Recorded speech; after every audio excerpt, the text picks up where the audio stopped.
merveilleux. Parce que, pourquoi il dit ça? Parce qu'en dehors de la volonté de Dieu, il y a beaucoup de chutes. Il y a beaucoup de, comment on appelle ça, glissade. Les gens glissent, tombent. C'est pour ça qu'il a dit ici, ton pied ne va pas chanceler. Amen. Parce que nous faisons ça. Volonté. Parce que nous faisons ça. Volonté. Parce que nous faisons ça. Volonté. Alléluia. Amen. C'est pour ça que nous n'aurons jamais de chute. Amen. Parce qu'avant de chuter, il faut glisser. Oh Seigneur, ton nom est grand. Je sens l'onction. Amen. Amen. Ouh. Et le chemin de nos propres volontés doit être fermé. Parce que nous devons faire la volonté de celui qui nous a créés. Et ça, c'est un point très difficile.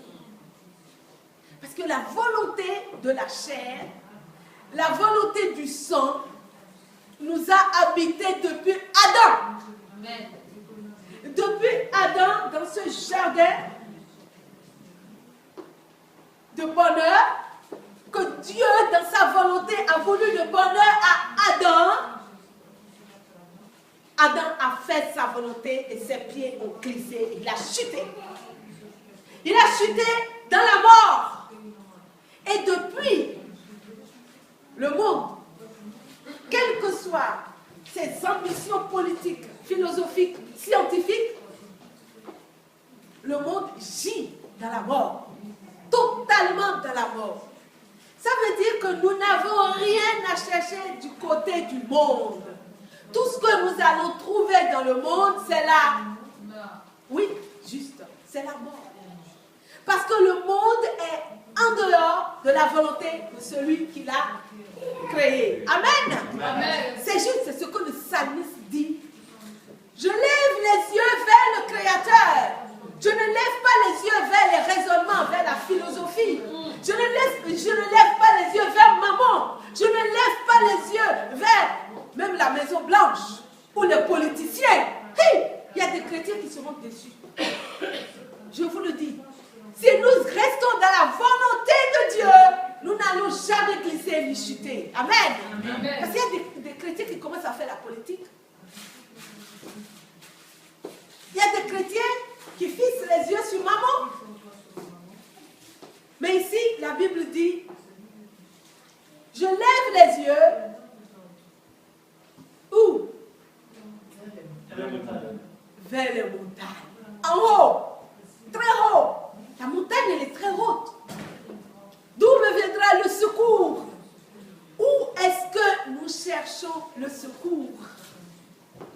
Où est-ce que nous cherchons notre secours? Ce matin, je pense que le Seigneur veut changer notre manière de penser. Par exemple, quand je manque de quelque chose, ma première réaction, c'est quoi? Est-ce que ce sont les inquiétudes? Ça fait partie du monde. Ce n'est pas la volonté de Dieu de m'inquiéter. Jésus dit toujours, n'ayez pas peur, ne vous inquiétez pas. Amen. Les inquiétudes font fuir la présence de Dieu. Alors, si j'ai des problèmes, ma première réaction montre dans quelle volonté je suis. Puisque Dieu veut que je ne m'inquiète pas. Puisque Dieu veut que je sois dans sa paix. Amen. Amen. Mais pour avoir la paix du Seigneur, qu'il a promis dans sa parole, le Seigneur doit être au centre de notre cœur. C'est-à-dire que nous faisons sa volonté. Parce que la peur nous fait glisser, les inquiétudes nous font glisser dans des chutes. C'est pour ça que Jésus dit toujours, n'ayez pas peur. Mon propriétaire, c'est Dieu. Amen. Amen. Ah, il m'a fait des promesses qu'aucun gouvernement ne peut me faire. Qui peut me garantir la vie éternelle? Qui? Personne. Alors, qu'est-ce que nous cherchons? Chez des gens, chez des choses qui ne peuvent, des institutions qui ne peuvent rien garantir pour nous. Amen. Amen. Mon Créateur m'a fait des promesses.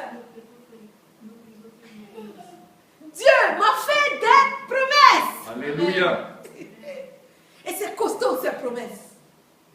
C'est costaud. Amen. Amen. Amen. L'onction, quand ça descend, il faut la saisir et devenir forte. Amen. Amen. Et ça agit dans notre vie. Dieu dit ici que ma protection, elle est totale. Ma protection, elle est totale. Matthieu 16, 26. Ma protection de mon âme, de mon corps, de ma vie, de mon esprit est totale si je fais la volonté de Dieu. Tant et si bien que Jésus dit que le monde entier ne peut pas compenser la perte de mon âme. Parce que c'est le propriétaire qui protège mon âme. Celui qui ne m'a pas créé, il ne peut rien me promettre de valable. Vous êtes d'accord? Parce qu'il n'a aucune emprise sur ce qu'il n'a pas créé. Rappelez-vous, mon portable est à moi. Nous appartenons à Dieu. Que le monde veuille ou pas, le monde appartient à Dieu. Amen. Voilà Dieu. Alléluia. Alléluia. Et la religion, vous savez ce que la religion fait? Elle prend la vérité et elle habille. Elle habille la vérité de beaucoup de choses, des rites, des principes, des choses à faire ou à ne pas faire. Et ce n'est pas ces principes qui vont nous sauver. Nous devons nous dépouiller de ces principes parce que Jésus, c'est le propriétaire de nos âmes. Amen. Amen. Alors, à la chute, la communication a coupé entre Dieu et nous. Il n'y a plus de rapport entre Dieu et les hommes. Je suis séparé de mon Créateur. Je suis complètement dans une autre volonté. J'ai été créé. Les oiseaux sont créés pour voler, n'est-ce pas? Dans le ciel. Les poissons sont créés pour vivre où? Dans la mer. Les animaux sont supposés être dans la forêt, manger des herbes et tout ça. Mais l'homme est créé pour quoi? Pour vivre dans la présence de Dieu. Amen. Voilà pourquoi quand un chrétien, il n'arrive pas à prier, il n'arrive pas à louer, il n'arrive pas à glorifier Dieu, il est mal à l'aise. Quelque chose lui manque. Parce qu'il est créé pour adorer. Amen. Amen. Comme le poisson est créé pour vivre dans l'eau. C'est la volonté de mon Créateur. Que je le loue. Amen. Amen. Que je glorifie son nom. Qu'il fasse bon, qu'il fasse mauvais. Que je le loue en tout temps. Ça, c'est sa volonté. Amen. Amen. Celui qui a créé ce portable m'a dit comment il faut agir. Amen. Alors, imaginez que j'achète une voiture, disons Opel, n'est-ce pas? Si j'achète une voiture Opel et que Opel est cassée, j'ai un contrat avec Opel. Je dois aller chez Opel et Opel répare la voiture. Vous êtes d'accord?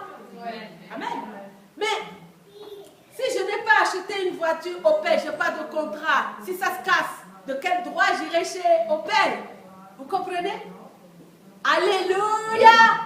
Est-ce que vous me saisissez? Oui. Ouais. Moi, je sais que si je suis abîmé, mon Créateur me répare. Alléluia! Amen. Parce qu'il l'a promis. Amen. Parce qu'il a dit dans sa parole qui est infaillible. Dieu nous garantit contre toutes les épreuves, toutes les choses mauvaises qui vont arriver dans ce monde. Dieu garantit sa présence. Amen. Amen. Est-ce que nous sommes sûrs que Dieu nous garantit sa présence? La présence de Dieu, c'est comme notre ombre. Dieu nous l'a ici, dans le psaume 1, vous voyez David, comment il parle. Dieu a garanti sa présence à ses enfants comme notre ombre. Nous sommes sûrs d'avoir une ombre, n'est-ce pas? Amen. Partout où nous allons, notre ombre nous suit. Amen.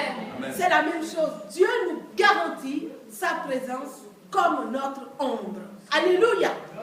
Et la paix, la protection m'est assurée. Ça, ce sont les promesses de mon Créateur. Je ne veux pas m'arrêter là. Dieu, en voyant vous et moi perdus, a envoyé le Messie. Le Messie a été promis depuis longtemps dans l'Ancien Testament, n'est-ce pas? Il y a Ésaïe qui a parlé du Messie, David qui a parlé du Messie. Il y a plusieurs prophètes qui ont parlé que Dieu va envoyer qui? Un médiateur. Amen. Amen. Un médiateur qui va parler en son nom et qui va faire quoi? Qui va régner en son nom. Amen. Parce que Dieu est inaccessible. C'est pour ça qu'il a envoyé Jésus-Christ. Nous pouvons voir Jésus, nous pouvons le toucher. Amen. Amen. Et c'est pour ça que Jésus est descendu. Et voilà que Matthieu dit, le voici, la promesse, le Messie, il est là. Matthieu a dit ça. Qui a encore dit ça? Jean, Luc, Amen, les actes des apôtres, Pierre, Paul, Amen. Jacques, Barthélemy. Ils ont dit, voici le Messie. Et Jean-Baptiste a dit, voici l'agneau de Dieu qui ôte le péché du monde. Amen. Amen. Dieu continue de dialoguer malgré notre état terrible, de toujours être contre sa volonté. Dieu continue de dialoguer avec nous. Alléluia. Et il continuait tellement de dialoguer avec nous que le Messie est descendu sur notre terre. Il a mangé avec les hommes comme vous et moi. Il a parlé avec eux, il leur a fait du bien. Amen. C'est une grande nouvelle. C'est une nouvelle incroyable. Alors, qu'est-ce que le Messie il a fait? L'évangile est pour qui? Pour les pécheurs. Parce que tous les hommes sont en dehors de la volonté du Créateur.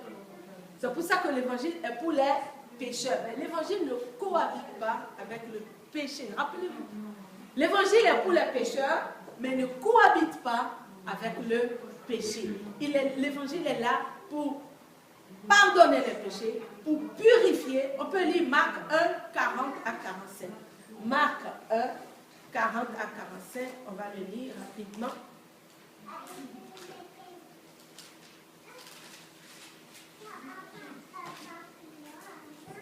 Un lépreux vient à Jésus et se jetant à genoux, il lui dit d'un ton suppliant, si tu le veux, tu peux me rendre pur. Jésus, ému de compassion, étendit la main, le toucha et dit, je le veux, sois pur. Aussitôt la lèpre le quitta et il fut purifié. Vous vous rendez compte?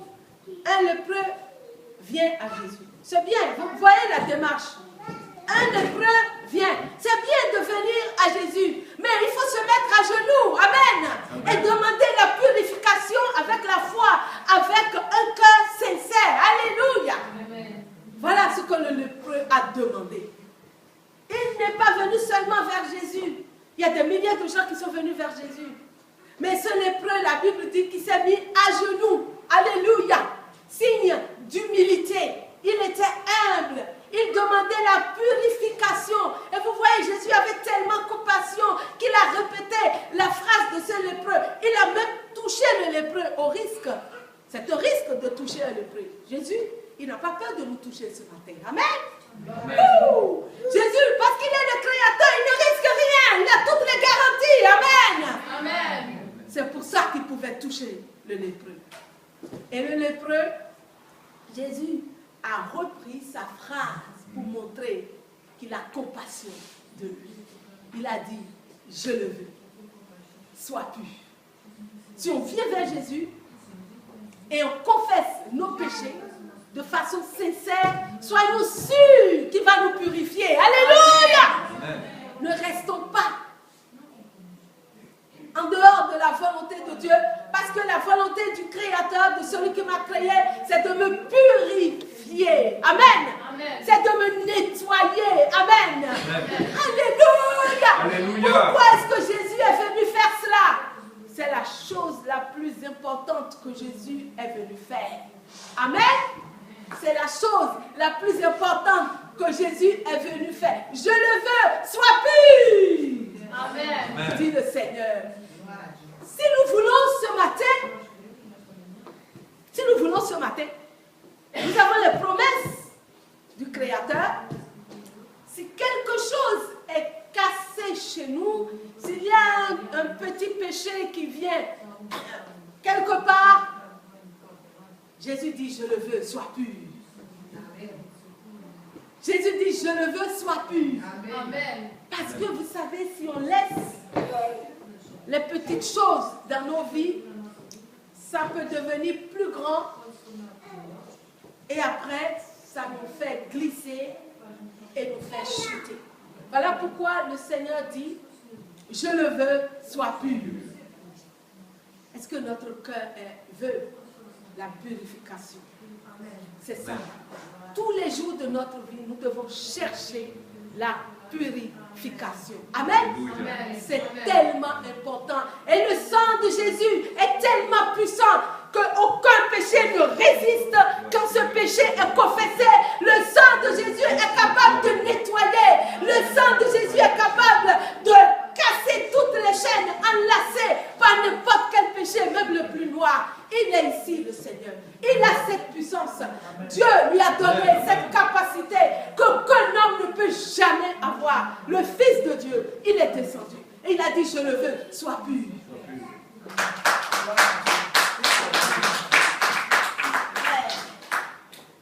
Le Messie est venu.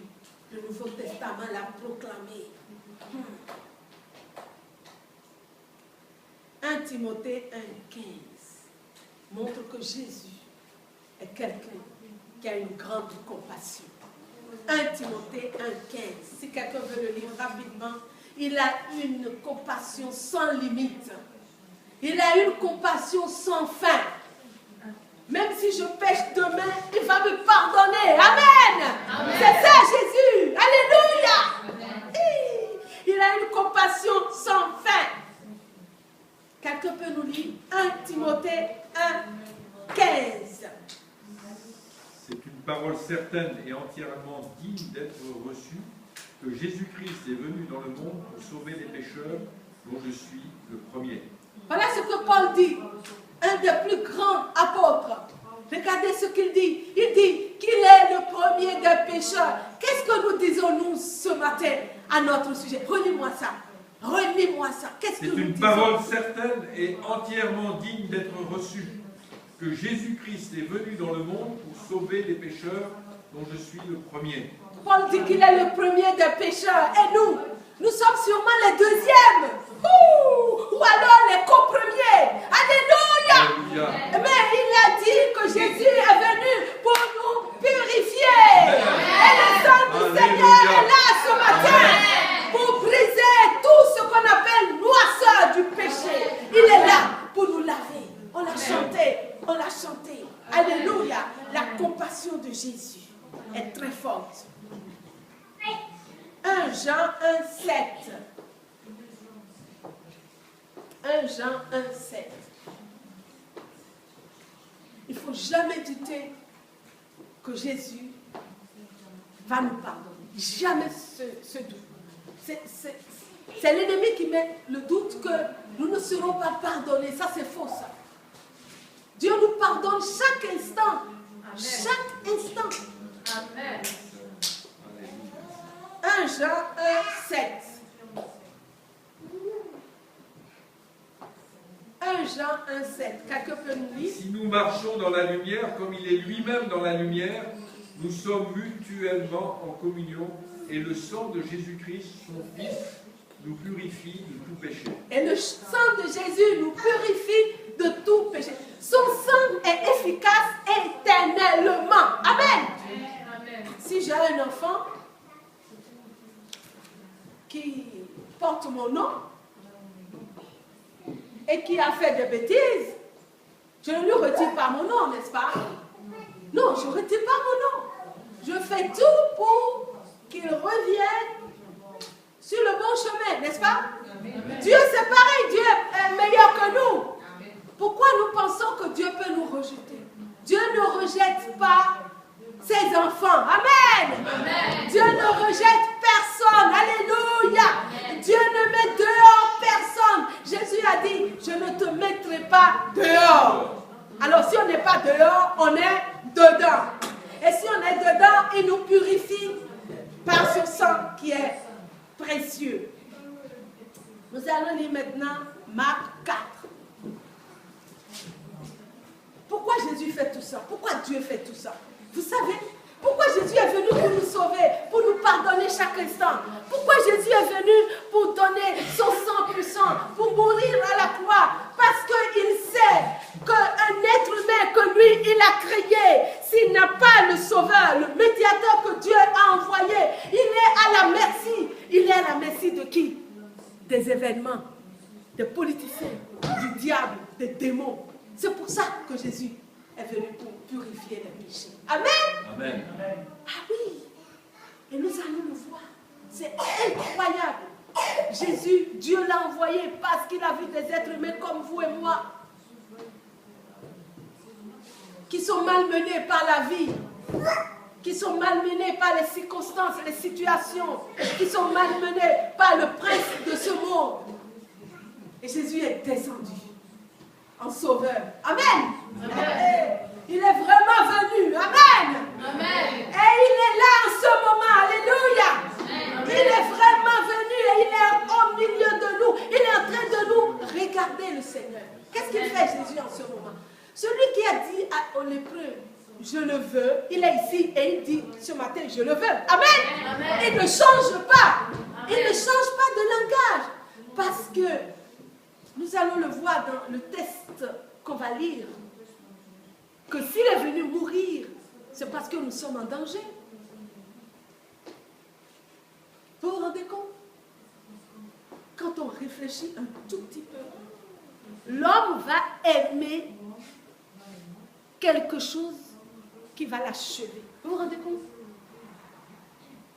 L'homme va aimer quelque chose qui va le détruire. C'est censé, hein? L'homme va aimer quelque chose qui va l'anéantir, qui va le dessécher, le tuer. C'est comme ça. Vous allez voir des gens qui aiment la drogue. Et quand vous leur dites, mais la drogue vous tue, mais ils aiment. Le diable les a tellement liés parce que l'ennemi cherche à lier la créature que nous sommes. Les créatures que nous sommes.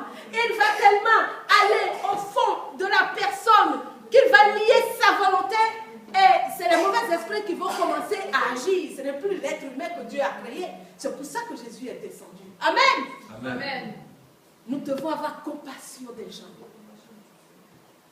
Comme Jésus a eu compassion. Parce que Jésus est venu dans un but précis. Marc 4, 35 à 41. Si vous connaissez tous l'histoire, les disciples étaient dans la barque, frères et sœurs. Ils étaient dans la barque, les 12 apôtres. Hey, quelle aubaine pour le diable. Il voit 12 apôtres. Jésus qui dort, il a dit, tiens, je vais me lever. Je vais lever mon armée contre cette barque avec ces 12 apôtres. Et je vais anéantir les plans de Dieu. Voilà, il s'est levé. Une tempête meurtrière. Vous vous rendez compte? Quelqu'un peut lire rapidement? 35 à 40. Le même jour, sur le soir, Jésus leur dit, passons à l'autre bord. Après avoir renvoyé la foule, ils l'emmenèrent dans la barque où il se trouvait. Il y avait aussi d'autres barques avec lui. Il s'éleva un grand tourbillon, et les flots se jetaient dans la barque, au point qu'elle se remplissait déjà. Et lui, il dormait à la poupe sur le coussin. Ils le réveillèrent et lui dirent, « Maître, ne t'inquiètes-tu pas de ce que nous périssons ?» S'étant réveillé, il menaça le vent et dit à la mer, « Silence, tais-toi !» Et le vent cessa, et il y eut un grand calme. Puis il leur dit, « Pourquoi avez-vous ainsi peur? Comment n'avez-vous point de foi ?» Ils furent saisis d'une grande frayeur, et ils se dirent les uns aux autres, « Quel est donc celui-ci à qui obéissent même le vent et la mer ?» Que peuvent faire les hommes dans une barque au milieu de la mer? Et la tempête s'est déchaînée. Que peuvent-ils faire? Vous vous rendez compte? Le diable les a bien laissés avancer au milieu de la mer. Et maintenant, il a envoyé une tempête meurtrière. Que peuvent faire ces hommes? Que peuvent-ils faire? Rien, à part crier vers le médiateur que Dieu leur a envoyé. Alléluia! Et la tempête qui est venue pour briser les desseins, les plans de Dieu, a oublié que Jésus était là. Mais Jésus dormait. La Bible nous dit que souvent, quand nos tempêtes se lèvent, nous avons Jésus, mais il semble que Jésus dort. Mais il surveille tout. C'est pour ça que j'ai lu ce psaume au départ qui dit que Dieu ne sommeille pas et il ne dort pas. Alléluia. Amen. Et là, ici, nous voyons que Jésus, il dormait dans la barque. Mais si les apôtres connaissaient bien le psaume 121, ils sauraient que Dieu ne dort jamais. Amen. Ils n'étaient pas encore fixés sur la divinité de Jésus-Christ. Est-ce que nous sommes ce matin fixés sur sa divinité? Amen. Ah, si Jésus est un simple homme, alors nous n'avons que quelques feuilles remplies de morale que nous devons suivre, mais nous ne pourrons jamais. Mais si Jésus est le Fils de Dieu, alors il est capable de purifier nos péchés et faire de nous des enfants de Dieu. Amen. Alléluia. Il n'est pas un simple homme. Alléluia. Ah oui, Dieu n'est pas un simple homme. Les apôtres n'ont pas eu encore dans leur esprit cette vérité que Jésus est le Fils de Dieu. Parce que David a dit, Dieu ne dort pas. Ils ont oublié cette phrase. Et ils ont commencé à crier, paniquer. La Bible dit que Dieu ne sommeille pas. Il ne dort pas. Jésus s'est levé et il a dit, tais-toi.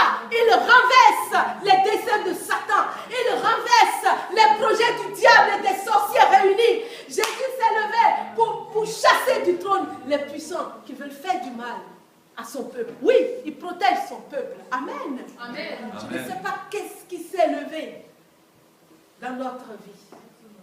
Mais est-ce que nous sommes sûrs que Jésus est Dieu? Est-ce que nous sommes sûrs qu'il est Dieu? Amen. Est-ce que nous le croyons? Amen. Il ne dort jamais. Amen. Il ne sommeille pas.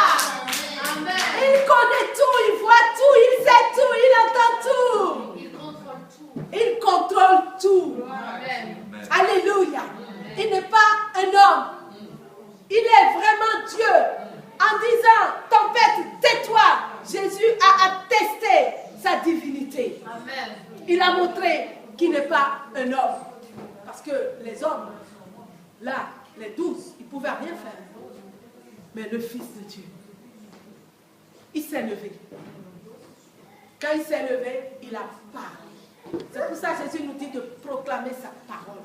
Jésus était levé dans la barque, mais la tempête continuait. Nuance. Mais c'est quand Jésus a parlé que la tempête s'est tue. Alléluia. Ce matin, Jésus va parler dans toutes nos tempêtes, de A jusqu'à Z, parce qu'il est Dieu. Et ce n'est pas une partie de la tempête qui s'est tue. C'est toute la tempête qui s'est tue. En un instant. En un instant. Le lépreux a été purifié instantanément. La lèpre n'est pas restée 3 ans, non. Le lépreux a été purifié instantanément. Si le diable a des projets et des desseins contre notre vie, n'oublions jamais, Dieu a envoyé le Sauveur. Amen. Amen. Alléluia, Dieu a envoyé le Sauveur. Amen. Dieu a envoyé quelqu'un qui règne. Amen. Jésus règne même sur les tempêtes. Jésus règne sur la mer. Il règne sur la terre. Il règne sur chaque maladie. Amen. Parce qu'il est Dieu, il n'a pas de limite. Sa puissance n'a aucune limite. Qui va limiter la puissance de Dieu? Alors, on peut être instantanément délivré, guéri, si on le rencontre. Amen. Ah oui? Jésus, il est le Fils de Dieu. Il représente Dieu. Amen. Amen. Il règne au nom de Dieu. Alléluia. Les tempêtes, les vents, même la mer obéit à Jésus-Christ. Jésus lui dit, tais-toi. Est-ce que quelque chose nous dépasse dans notre vie ce matin? Nous devons voir le Fils de Dieu comme quelqu'un, comme Dieu, qui est infiniment puissant. Il est puissant dans les domaines financiers, dans les domaines de l'âme, du corps, de tout. Amen. De l'esprit. Rien n'échappe à la puissance de Dieu, puisqu'il nous a créés. Est-ce que quelqu'un était là quand Dieu nous créait? Comment il a mis les nerfs à côté, créer des eaux et Ah non, mais qui était là? Personne. Alors Dieu va briser nos raisonnements. Dieu va briser notre incrédulité. Alléluia. Amen. Dieu va briser ce qui nous empêche de rentrer dans la bénédiction. Alléluia. Parce que Jésus règne. Satan ne veut pas que Jésus règne. Il ne veut pas que Jésus règne. Ça le dérange énormément que Jésus règne. Quand Jésus commence à régner dans ma vie, dans l'église, dans la ville, Satan est déchaîné parce qu'il veut prendre le règne de Jésus-Christ. C'est un voleur. Mais c'est l'église, c'est vous et moi qui faisons de Jésus celui qui règne. Amen. Amen. C'est nous qui décidons qui va régner sur nous. Qui veut le règne de Jésus? Allez. Satan a échoué. Amen. Il a échoué. Amen. Satan a échoué. Amen. Le diable a échoué. Jésus a gagné. Jésus a triomphé. Jésus a triomphé. Et Jésus règne. Amen. Nous allons demander au Seigneur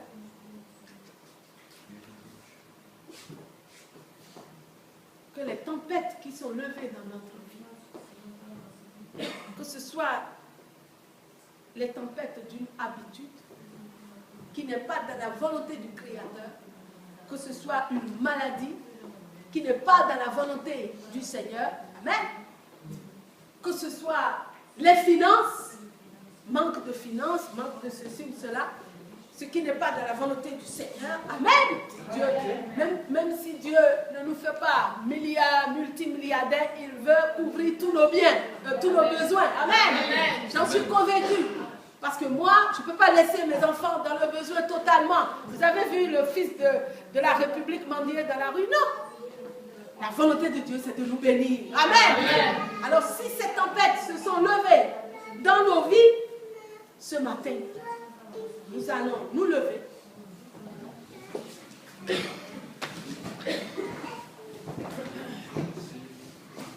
Jésus est en train de dire, tais-toi, tempête. Amen. Et toutes les tempêtes obéissent à Jésus, à la voix de Jésus. Amen.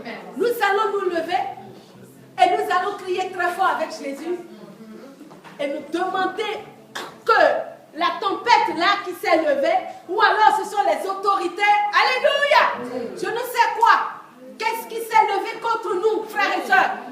Voyons la divinité de Jésus-Christ. Il est Dieu et il est ici. Crions, tempête, tais-toi. Alléluia. Allez-y. Tais-toi, il va se taire au nom de Jésus. Les tempêtes dans nos vies. Au nom de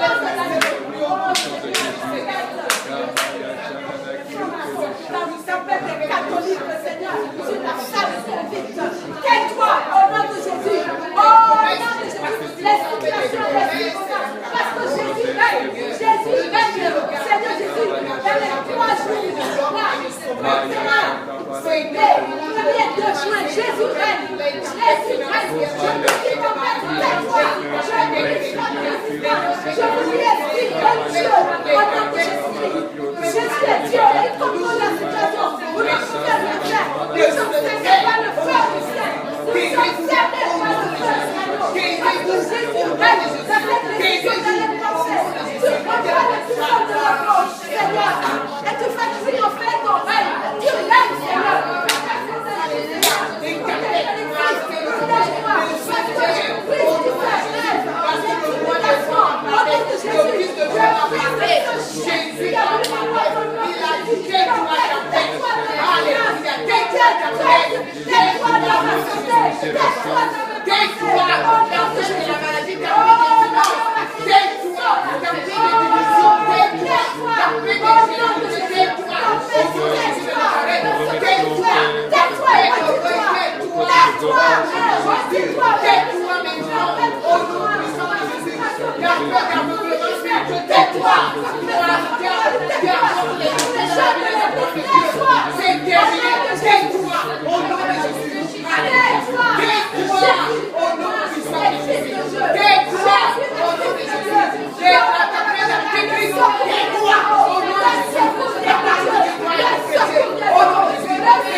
Tais-toi,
Carabina bibalo kuto bashina isahe. Yes, baba na sisa bibale kora kina bibale. Yes, baba na sisa bibale.